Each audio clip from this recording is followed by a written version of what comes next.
Welcome guys, कैसे हैं आप सभी? आई होप आप सब बहुत अच्छे होंगे। सबकी प्रिपरेशन काफ़ी ज़्यादा अच्छी चल रही होगी।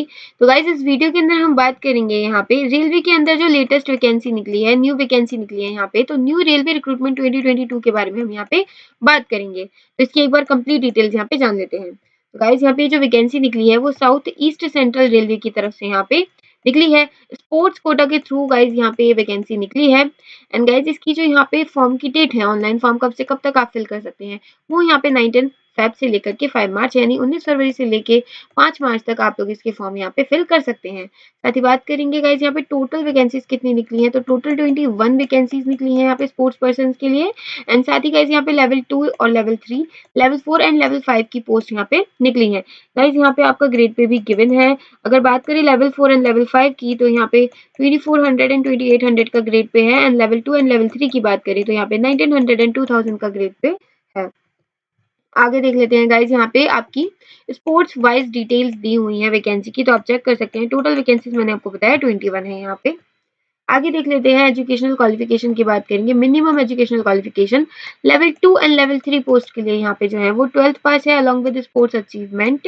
एंड या फिर आपने 10th पास हो, आप आईटीआई के आपके पास यहाँ पे सर्टिफिकेट हो और आपका फिर यहाँ पे स्पोर्ट्स अचीवमेंट हो। ये यहाँ पे टेक्निकल पोस्ट के लिए है और ये नॉन टेक्निकल पोस्ट के लिए है यहाँ पे। आगे देख लेते हैं 10th pass along with sports achievement. However, candidates having 10th qualification will be considered only for technician category. ये सिर्फ टेक्नीशियन कैटेगरी के लिए रहने वाली है। एंड देयर पीरियड जो उनका ट्रेनिंग पीरियड होगा वो यहाँ पे 3 साल का रहेगा। ठीक है गाइज, यहाँ पे आगे देख लेते हैं लेवल 4 की बात यहाँ पे करेंगे। लेवल 4 के लिए यहाँ पे ग्रेजुएशन आपने कंप्लीट की हो, किसी भी स्ट्रीम से आपने ग्रेजुएशन यहाँ पे कंप्लीट की हो, साथ में आपके जो स्पोर्ट्स अचीवमेंट है वो भी यहाँ पे, या फिर आपने यहाँ पे फर्स्ट ईयर बीएससी आपकी फिजिक्स से हो, या फिर आपने 12th जो हो उसके अंदर यहाँ पे साइंस हो आपके पास, या फिर आपके पास यहाँ पे फिजिक्स और मैथ्स हो और आपके पास यहाँ पे स्पोर्ट्स अचीवमेंट भी होना चाहिए, या फिर आपने यहाँ पे 12th पास की हो विद स्टेनोग्राफी। अब यहाँ पे स्टेनोग्राफी की बात करेंगे। स्टेनोग्राफी आपको आती हो हिंदी या फिर इंग्लिश में एज पर शेड्यूल्ड स्टैंडर्ड, जो भी इनके स्टैंडर्ड्स हैं।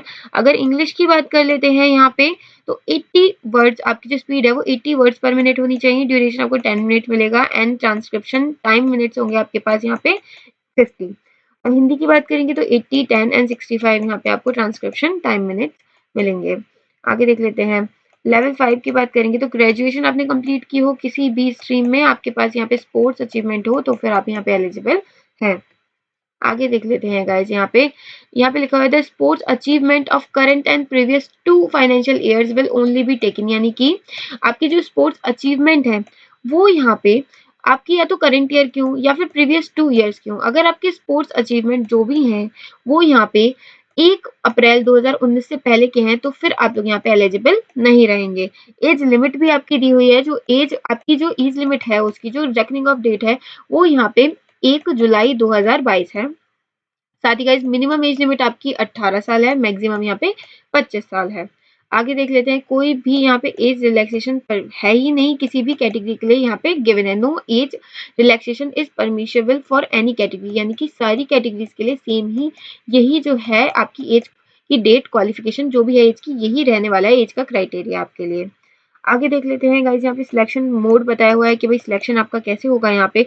तो पहला आपको 40 मार्क्स जो यहाँ पे मिलेंगे वो आपकी गेम स्किल्स के लिए मिलेंगे, जो कि आपके ट्रायल्स में यहाँ पे ऑब्जर्वेशन ली जाएगी कोच के द्वारा। दूसरा आपको यहाँ पे स्पोर्ट्स अचीवमेंट के अकॉर्डिंग आपको यहाँ पे 50 मार्क्स के मिलेंगे। एंड उसके बाद गाइस यहाँ पे आपका एजुकेशनल क्वालिफिकेशन के बेसिस पे 10 नंबर रहेंगे। टोटल आपके हो गए 100 नंबर एंड इन्हीं 100 नंबर से आपका यहाँ पे फिर फाइनल सिलेक्शन हो जाएगा।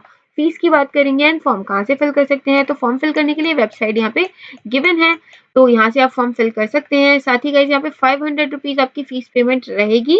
एंड गाइज ये जो है आपको ये वापस कर दी जाएगी जब भी आपका एग्जाम हो जाएगा आपका, मतलब उसके बाद आपकी ये जो फीस पेमेंट है आपकी यहाँ पे वापस कर दी जाएगी। एंड 250 रुपीज यहाँ पे फीस पेमेंट रहने वाली है SC एंड ST कैंडिडेट्स के लिए, वुमेन कैंडिडेट्स के लिए एंड यहाँ पे EBC कैंडिडेट्स के लिए भी यहाँ पे आपकी 250 रुपीज फीस पेमेंट रहने वाली है। और ये पूरी फीस आपकी वापस कर दी जाएगी जैसे भी आपका यहाँ पे जो सिलेक्शन प्रोसीजर है वो कंप्लीट होता है, तो ये आपकी फुल फीस वापस यहाँ पे कर दी जाएगी। होप सो गाइस आपको सारी चीजें यहाँ पे क्लियर हो गई होंगी।